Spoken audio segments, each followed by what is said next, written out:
My name is Mike Casino from Ghost Mouse Society Hunters.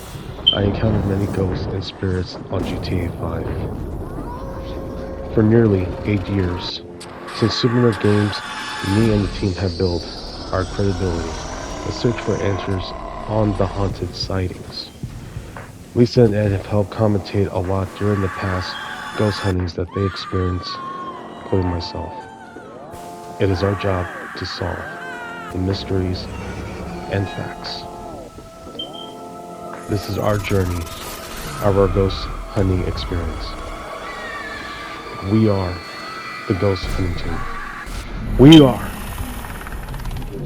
Ghost Mouse Society Hunters. Ghost Hunters 8. The Final Requiem. Massacre of Hauntings. Spirits and Alien Visits. Halloween Edition 2025.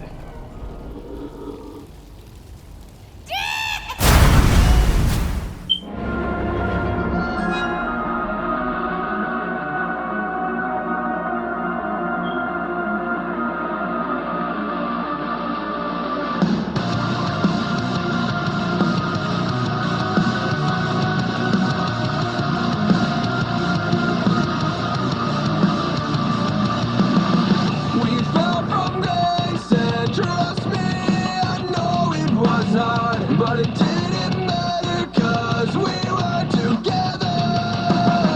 The road got rough and somehow it drove us apart. Now I'm confused cause you said forever. But then you left and you took the best of me. Evil praise on the broken hearted. We try to pick it back up before we self-destruct. It'll never be the same again.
Did you find what you were looking for? Did he treat you better? Did he love you more? Did he fulfill all your fantasies? You wanna talk? Let's talk. Was he more of a man than me? You here with me, so I didn't think so. But yo, you gotta go. Evil plagues on the broken hearted. We try to pick it back up before we self-destruct. It'll never be the same again. All you know just what we've started.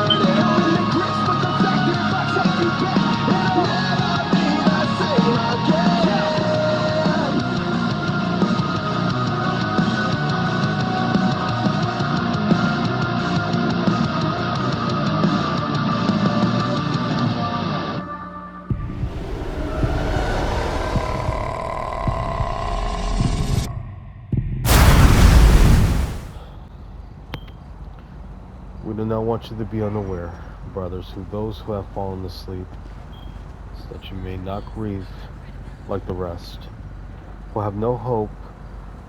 For if we believe that Jesus died and rose, so too will God through Jesus bring with him those who have fallen asleep.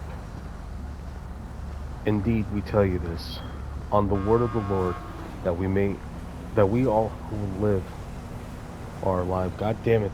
Fuck, hold on. Sorry, I'm gonna edit it out. Indeed, we tell you this, on the word of the Lord, that we who are alive. Do I know you, Mamona? Ah! Get the fuck out of my way, old lady. Indeed, we tell you this, on the word of the Lord, that we who are alive, who are left until the coming of the Lord, will surely not precede those who have fallen asleep. For the Lord, for the Lord himself, with the command, with the voice of an angel, and with the trumpet of God, will come down from heaven, and the dead in Christ will rise first. Then who are alive, who are left, will be caught up together with them in the clouds to meet with the Lord in the air. Thus we shall always be with the Lord. Therefore, console one another with these words. So, ladies and gentlemen, this is actually a Bible scripture from St. Paul of Thessalonians, chapter 4, verse 13 to 18. Reason why I just read this, I had a death in the family, back on September 23rd. My uncle passed away peacefully at exactly 3 o'clock in the afternoon. This is one of the readings that I just read. As of today is October 1st, about a little bit over more than 24 hours, but we're actually now on October 2nd. About 48 hours ago I read this reading.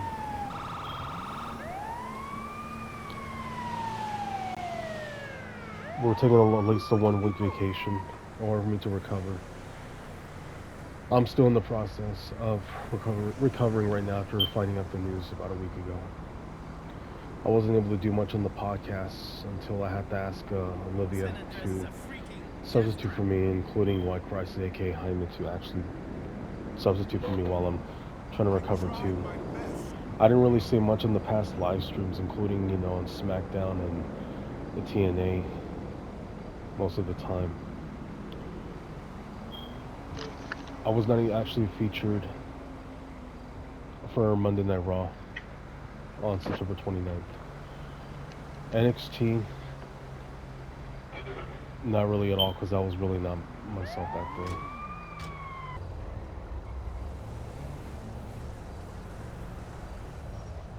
My uncle actually had health problems about the past couple of years, and he still kept it strong, but he was a hell of a good dancer. I'll tell you that much. Actually, he was a good dancer, and very active. Danced like he was in his 20s. He lived a great life. It's one of the best people I've ever known. He gave a lot of great advice too. He was also there when my father was dying and when my father passed away as well. And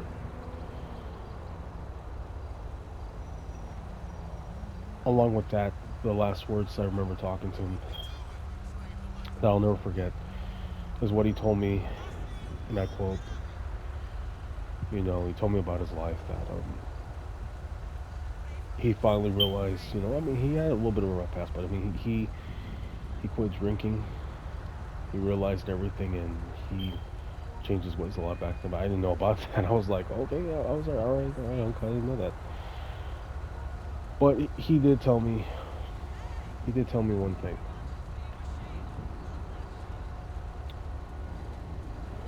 And he did say in Spanish, mijo, cuídate, cuidado más el futuro a toda la gente y tus amigos también.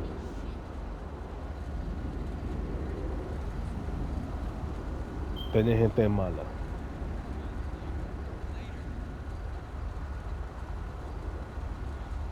Tu vida es más importante.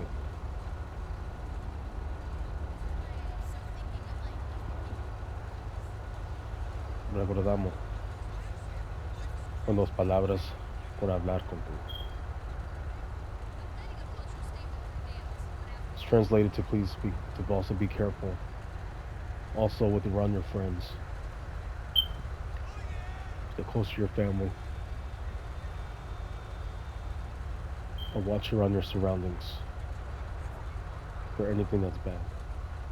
Any bad thing that's going on in society today. And you know what? He was right. I may have overcome a lot of obstacles, but I got through them. I got right through them. You see, everyone, nowadays, you never know when a family member's time is going to be up.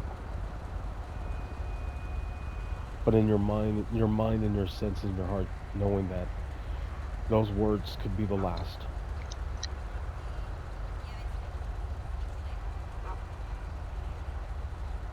But it's always to make sure to take the last advice that they give you before they leave this earth.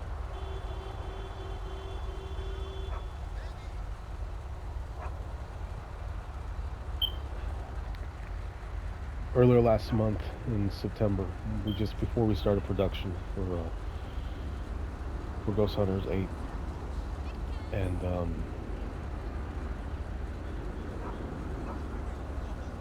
told everybody that my uncle was already in the hospital, and he was doing better. He was doing better, and then, you know,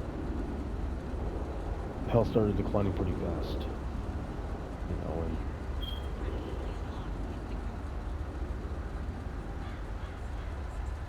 when I talked to him, when he looks like he was getting better and stuff, that's the last time I talked to him. But when I found out he was dying, I couldn't go in there see him. I just couldn't.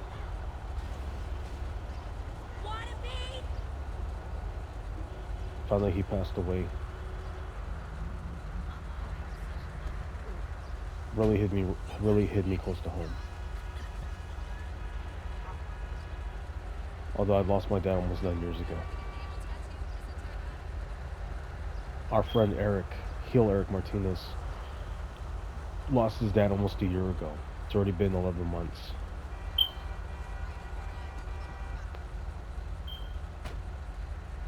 Thinks about it every day. My two cousins, my rest of my cousins too, and he had a daughter and a son. I've been through that. I have. Gothic Jasmine lost her uncle about 3 years ago. I only lost my uncle on my dad's side. I lost my uncle on my dad's side about 6 years ago, almost to be exact, before the pandemic started around that following year. But not a day I don't miss them. I do miss them. But when this hits home,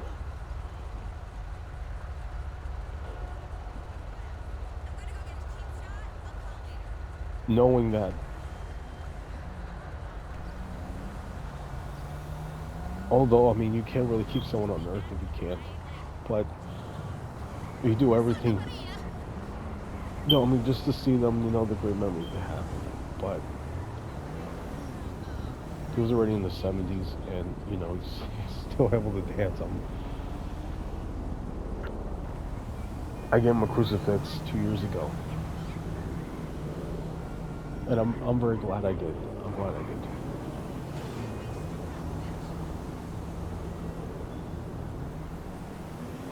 I'm very grateful that I got a chance to know him, hang around with him, talk to him. But I know that's going to change. I'll always cherish what he's told me about his life. Life lessons. And everything. He knows I'm with someone. I already told him the name. Personally, he did ask me this question. He's like, mijo,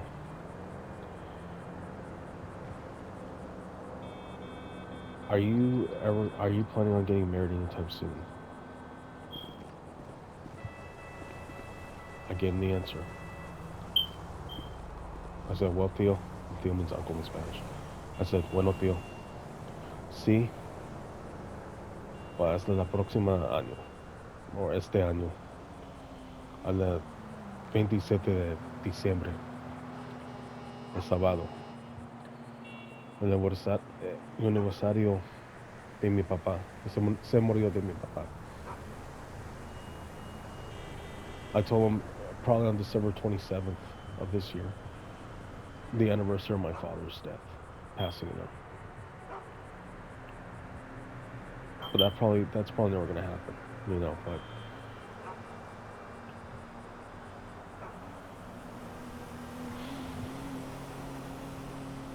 knowingly, you know, it's before the holidays. But what makes it so strange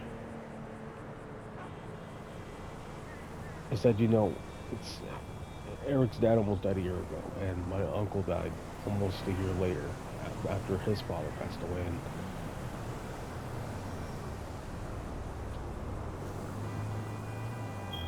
I mean, me and Eric do talk about our fathers, you know. I mean, we still do. We still do. Babe, stay off the WH this weekend, okay? But that's never gonna go away. That will never go away. It'll stay. I know it stays. It's gonna stay with me forever till the day I die. But not one goddamn day is gonna ever pass that I'll never forget them. I mean, look at us. I mean, Alice over here, she lost her grandparents 2 years ago. Her dad's parents, you know, passed away, and then her mom's side, I mean, they passed away a couple of years ago, and you know, her other grandparents died on her and Christina's birthday, and it was very devastating, you know. It hurts me because I wish I can do something to make them feel better, but I can't. Because there's really nothing I can do to make them feel better. I mean, at least I can be there for them. Knowing they have me, they have White Crisis here, they have Jasmine, their mom Jasmine, I mean, everybody, you know.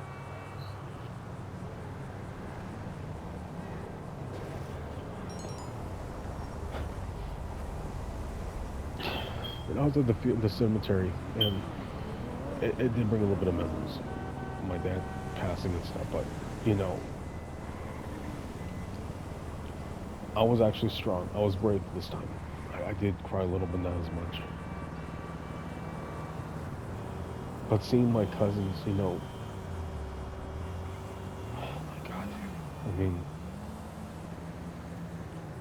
I even told them I know what it's like, and I told them it's gonna be tough. But I told them for me, it did get a little easier just to let go a little bit at the same time.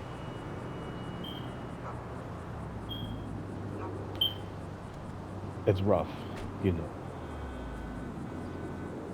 I even had one of our ghost hunters here, Michelle here. And she lost her father almost a year and a half ago. Natural causes, you know.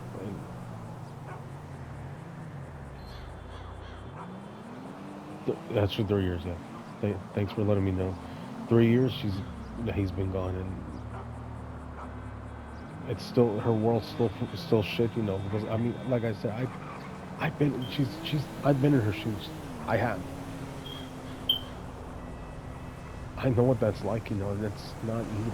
But I was there at least because she knows that I lost a father. I told her, I know what you're going through with that. I know what that experience is. I even told her the exact same thing. I know what that experience feels like. It brings you down. It's like your heart's been torn into pieces, been torn apart, like something, you know. You build up that wall, and you don't want to come out of it. To this day, I still have my walls up because there's times where I don't really talk about it. But I have with them. You know, I'm trying to turn my wall down, but it's not easy. Well, rest in peace to Felipe Ramirez Torres. His birthday was going to come up in October, but may God grant him eternal rest. I miss you very much, Theo. Hope we'll see you in the afterlife. Say hi to Dad for me. Alright, so we're here.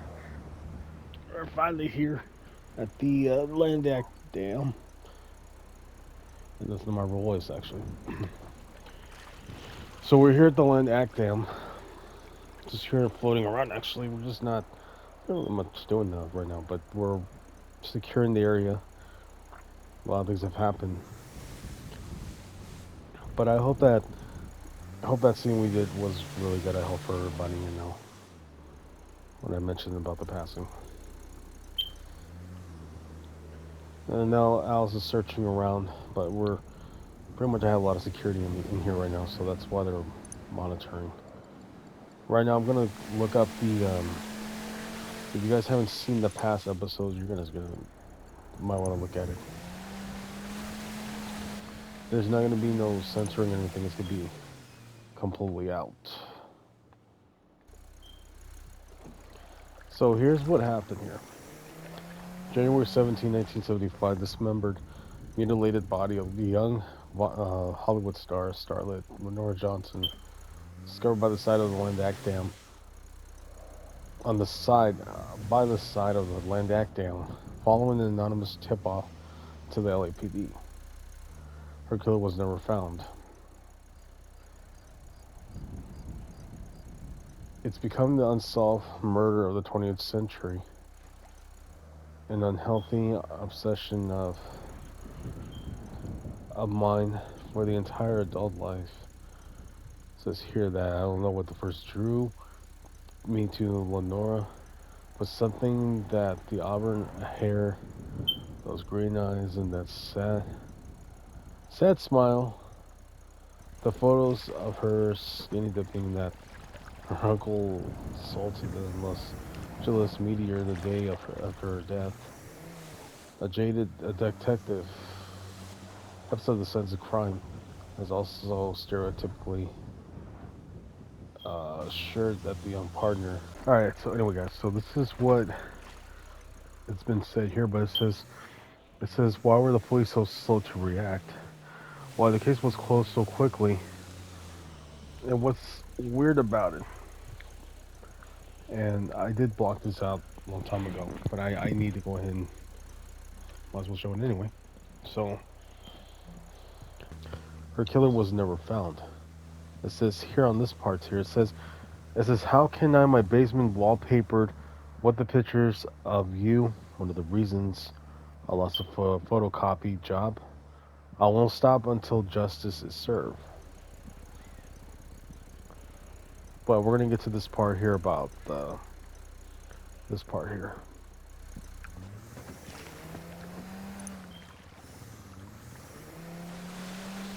So I want to bring back this roots here.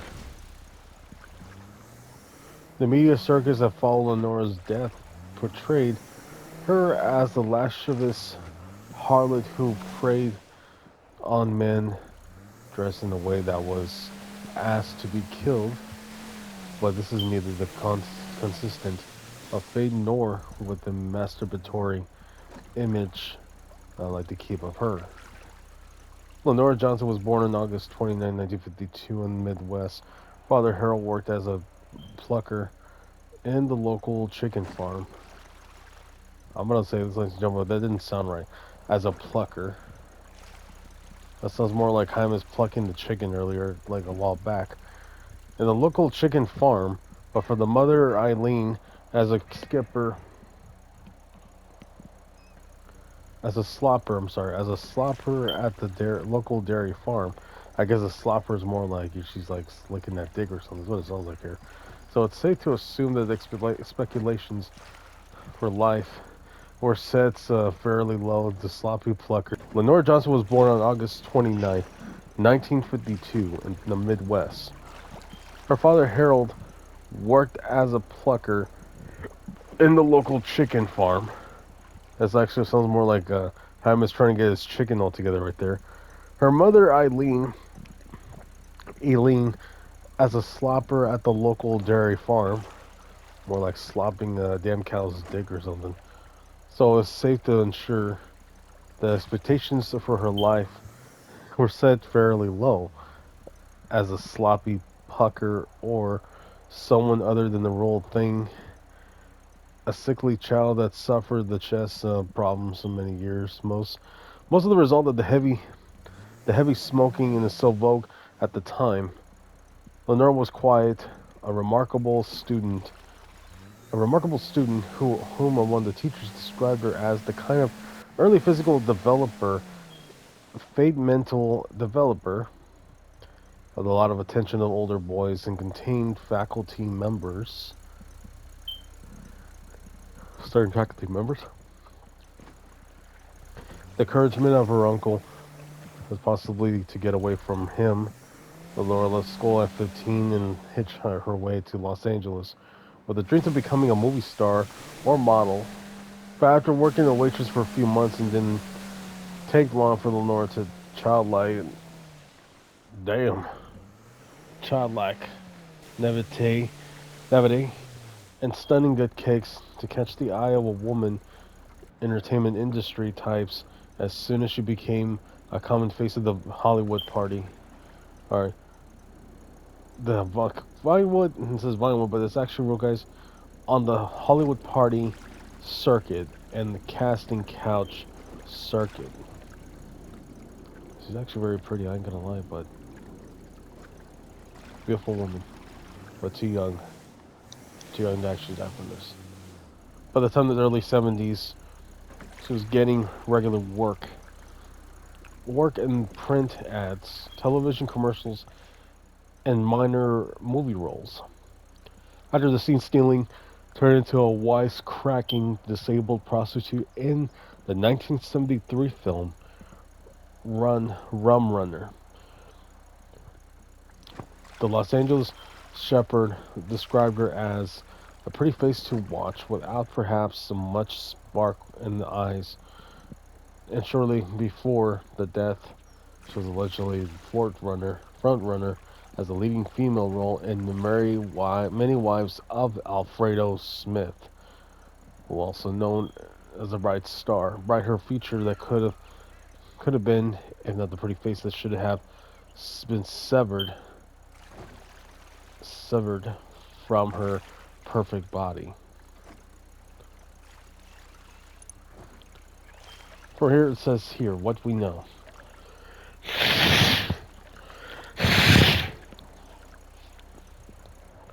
Now, the last previous episodes you might have saw, I blocked out the body parts in there, but now this time we're going to finally put it all out now, so here it is.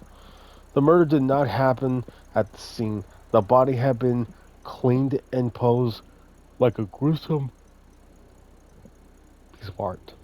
piece of art that you look at here, guys. Look at this. There's a star right there. I guess it means a star for whatever it is, but it's all good.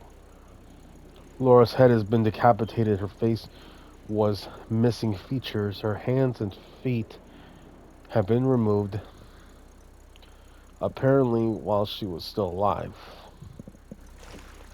She was posed such that her feet were where her hands were supposed to be, and vice versa. Part of her thigh has been severed and positioned next to the body with the word ham written on it. I never really forgot what that means.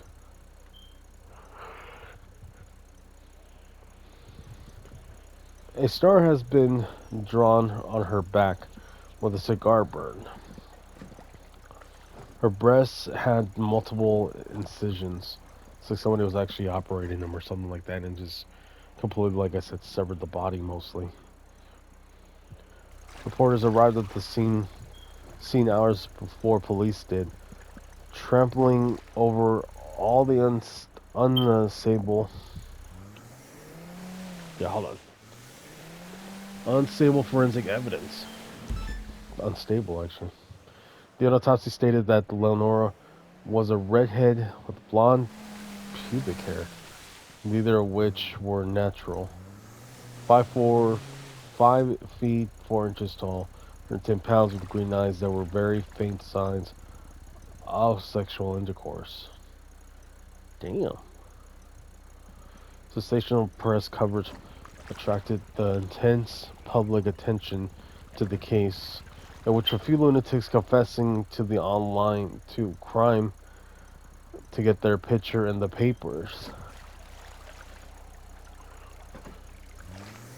The killer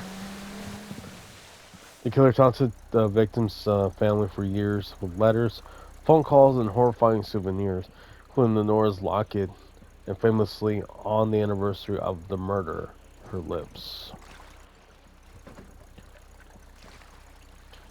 So we're doing this one.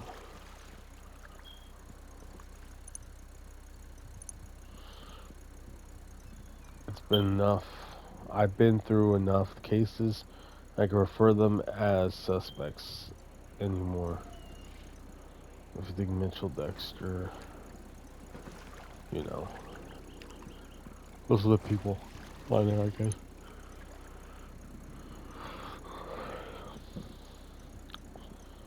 Damn.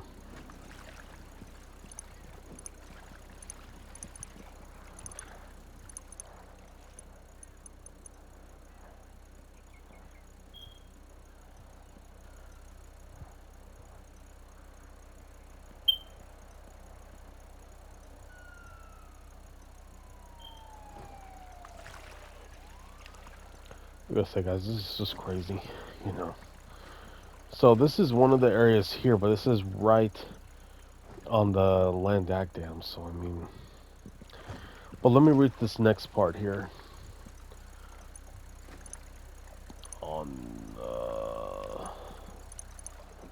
Here it is. Fake breakthrough confession letter confirmed to be in the recent interview. Ira Richardson, the son of the movie maker Solomon Richards, have claimed the remembers his grandfather David Richards, a drunken stupor, one time ranting about a confession that had to be torn up and hidden throughout Los Angeles in the late 1970s, and insurance to protect those who knew too much. So there's a possibility, I guess, in a way.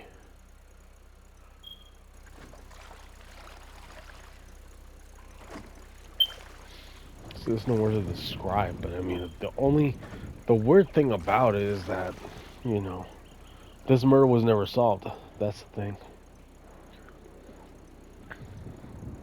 But eventually, I mean, that's another ballgame. So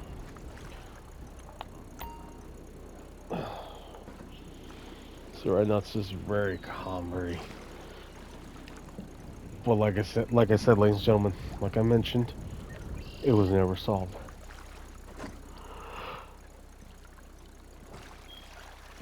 Maybe we do. I don't know. Maybe somehow we need to solve it ourselves. I mean, never know.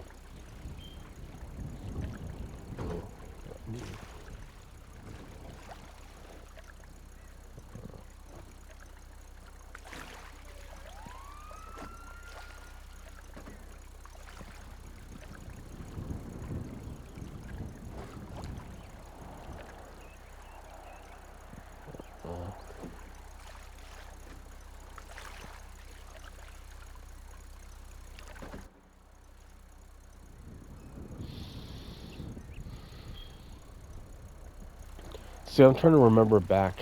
When was it when we first read this? It must have been during 2020 or 2021. It's just I'm trying to refresh my memory just a little bit more so I can go back in the time when we first did this little. You know, I forgot what the word is. I guess. Yeah.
That's not even a snore, dude. Voice is starting to fade a little bit. Dude, I think I'm gonna.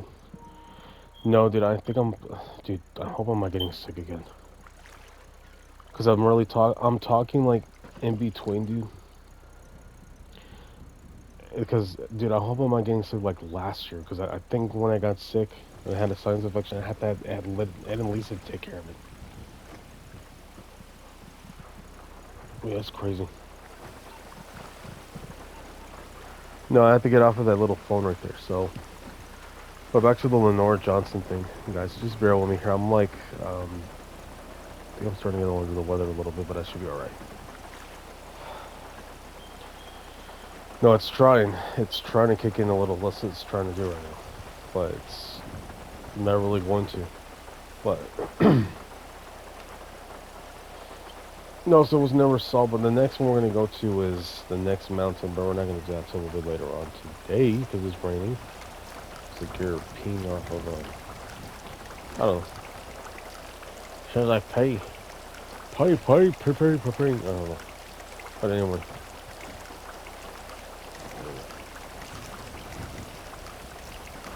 Yeah, that sounds funny as well. It's like someone was peeing, but anyway. But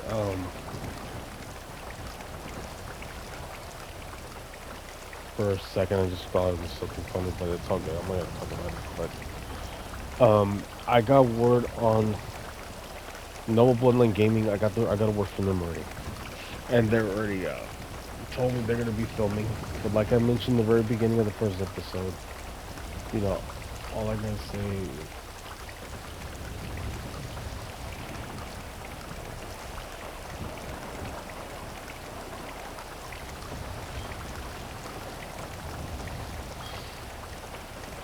Oh God.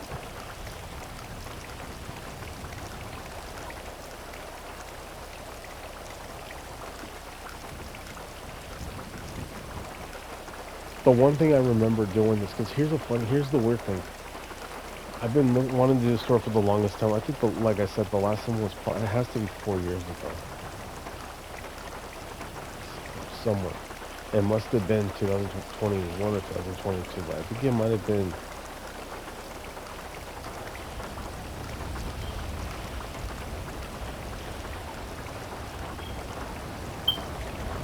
But anyway, there's another ghost we're gonna look up for is I forgot the name of it is. Supposed to be a guy that's running on here, same name Jock or Jock.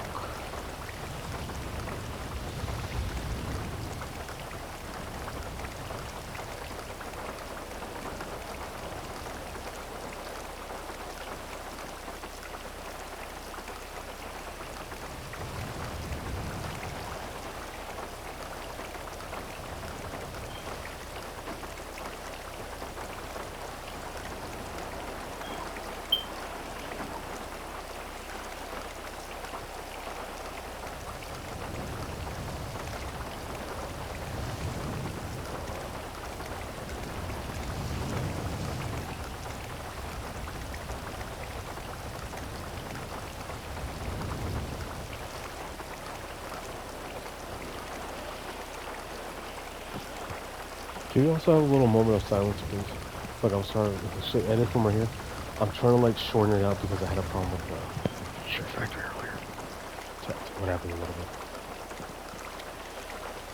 Anyway, guys, I wanted to do a little moment of silence. It's going to be a year since I mentioned earlier that Eric's father passed away a year ago, and I want to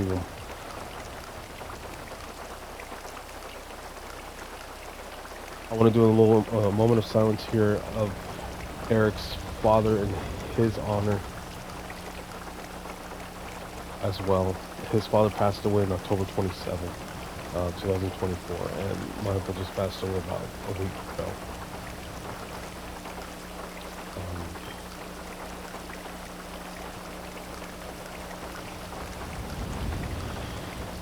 But it's just really for that moment there, but for me, mostly I just lost a family member. So if we can have just once again a little bit of moment of silence, just remember that.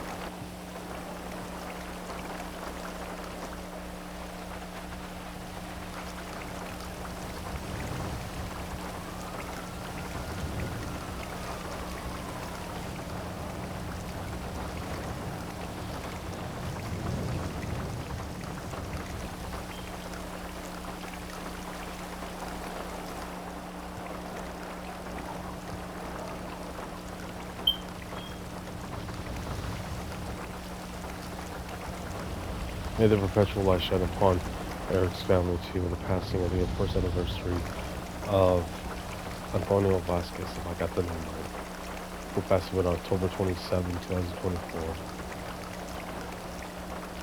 To my uncle, Felipe Ramirez Torres,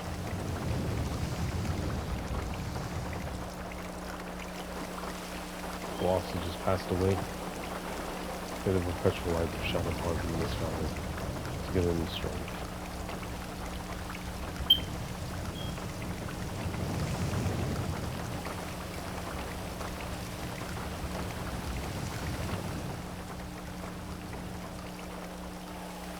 May he watch over them, guide them.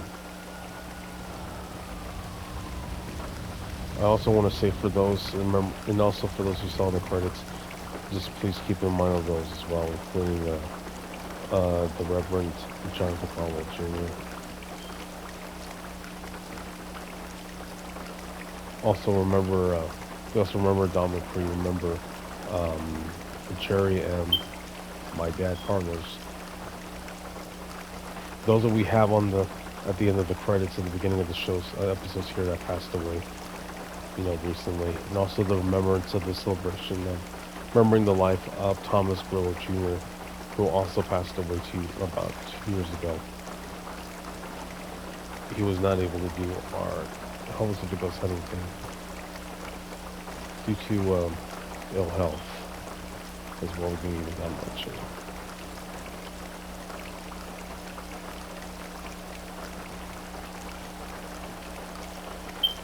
What do you know?